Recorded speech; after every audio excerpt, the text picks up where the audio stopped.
ladies' man with frosted tips to capture the hearts of Australians. But Shane Warne is a bit of a bitch, let's be honest, and outside of this little island, in the real world where I live in America, nobody knows what cricket is. Now, some of you know I live in Miami, and the president is a feisty redhead.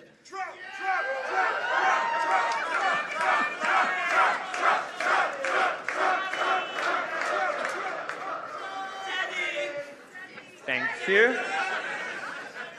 It starts with the early adopters who are sort of over-enthusiastic, and then the smart people who've actually read my columns chip in. Thank you. Daddy. Just kidding. Thank you for that. It's remarkable about him. He can provoke chants like that in Australia, where it's not even the same day as the rest of the world. I said that a few nights ago, and somebody said, yeah, we're living in the future.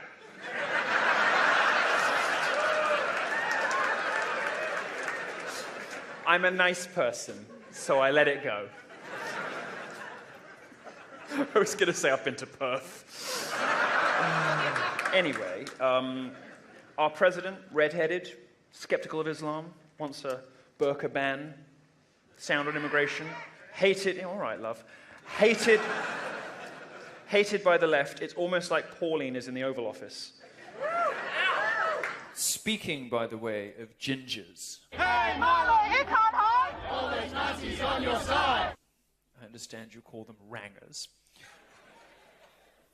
Apparently that's a bad word. I got into trouble when I arrived in Australia for my judiciously chosen comments about Julia Gillard. I said, and this is important, this is not a laughing matter. It's not a laughing matter. I said, and I quote, that I thought she was a bit of a prick. Now, the Sydney Morning Herald was very upset with me. Various other left-wing outlets have condemned my coarse language, so I would like to set the record straight and apologize to pricks for the unflattering comparison. Now, there's one final redhead that I'm unlikely to make friends with on this trip. This is Clementine Ford.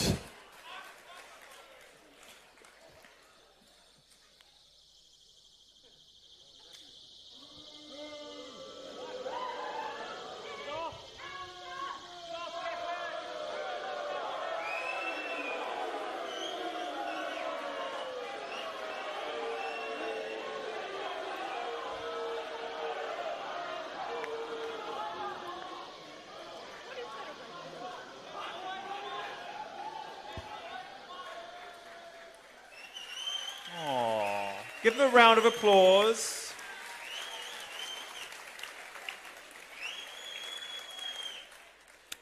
Ironically, that's what I hear when Clementine starts speaking. It's a sort of high-pitched, mildly irritating, but basically pointless and ineffective noise. It's probably the worst protest I've ever had. It was like a fire alarm going off in a different state. I can clap more disruptively than that. Good Lord. Now, back to dear Clementine. In her native tongue, of course, her name is... Back in the realms of man, she's known as Clementine Ford Explorer. But the car manufacturer's lawyers have asked me to clarify that the rear end of their SUVs are considerably lighter and smaller. Now, I'm a lovely person. I'm a compassionate person. I'm a sweet, decent person. So I wanted to know when I came to Australia what had driven poor Clementine into the terrible state that we see before us these days. What childhood trauma, what horrible affliction had she been born with that left us with the gruesome, gargoylic apparition we now see in front of us. And then I discovered she was born in Queensland. And my mystification turned to pity and sorrow. Now, apparently, this human lump of half-melted butter has children. A triumph of the turkey-based as art.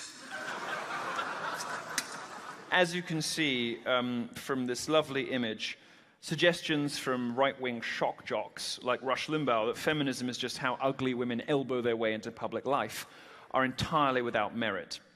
And in fact, if it weren't for the hateful internet postings of cishet white patriarchal bastards like you, I'm quite sure Clementine would be an astrophysicist by now. A marine biologist, perhaps. A Nobel laureate. Instead of a fat cunt on Twitter.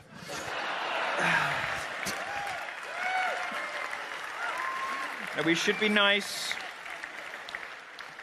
We should be nice. We should remember always to be compassionate, because we're nice people. Acknowledge that Clementine is a fighter. She's been fighting love handles her whole life. Now, sadly, the love handles are winning, but they do go well with her cloven hooves. We must move on. We must move. I don't like to dwell on the mean things, because I'm a nice person. I'm a sweet person. I'm a loving person. But I do it because for decades, the progressive left has hurled insults at you. They've called you racist. They've called you sexist.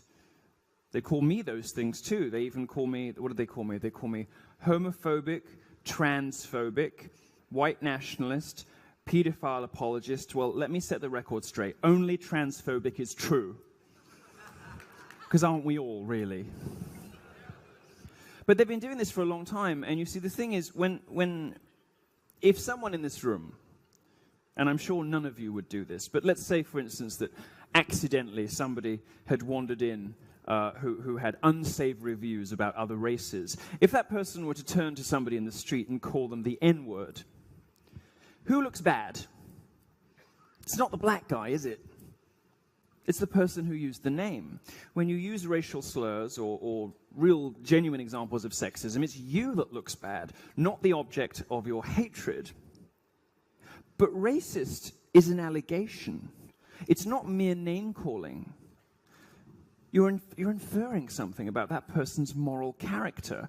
You're accusing them of something. You're laying down a charge which must be answered.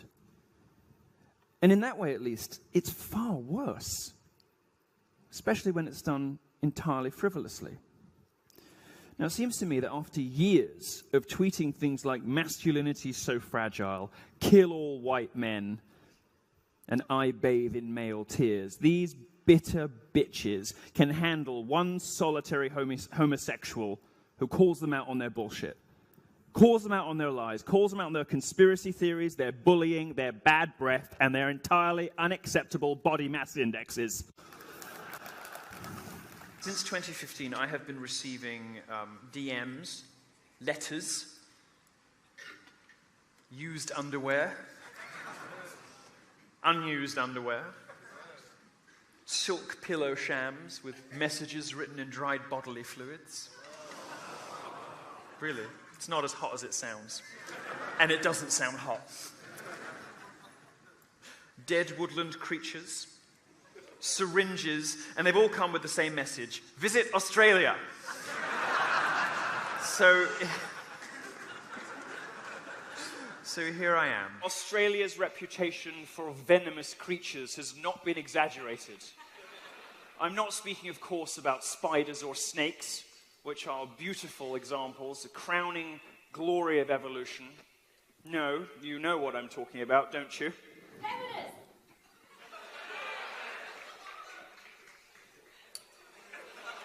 Don't you think I might be allowed to deliver my own punchlines? I know it was a sort of obvious setup, but for God's sake, you're going to be asking to share my fee. The answer's no.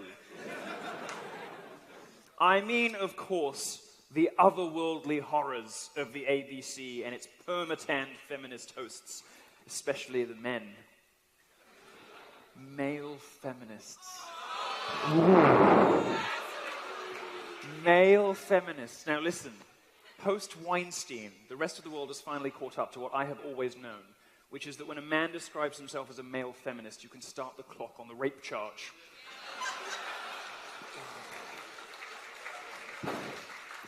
Now, the main two differences between venomous snakes and television feminists: one, snakes are beautiful, and two, they don't bother you unless you bother them. Unlike the busybody school moms of the social justice left, who are dedicated to telling the rest of us how we should live, what language we should use, and whether it's okay to laugh at how crap Aboriginal art is.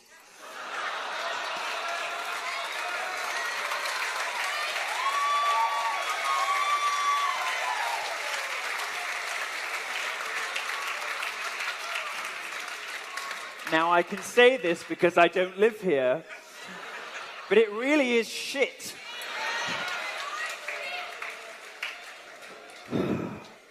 The Western Europeans who colonized Australia brought with them a heritage of culture, the richest in the history of human civilization, from the majesty of St. Peter's Basilica to the profundity and complexity of Wagner's Der Ring des Nibelungen, from the architecture to the architecture of...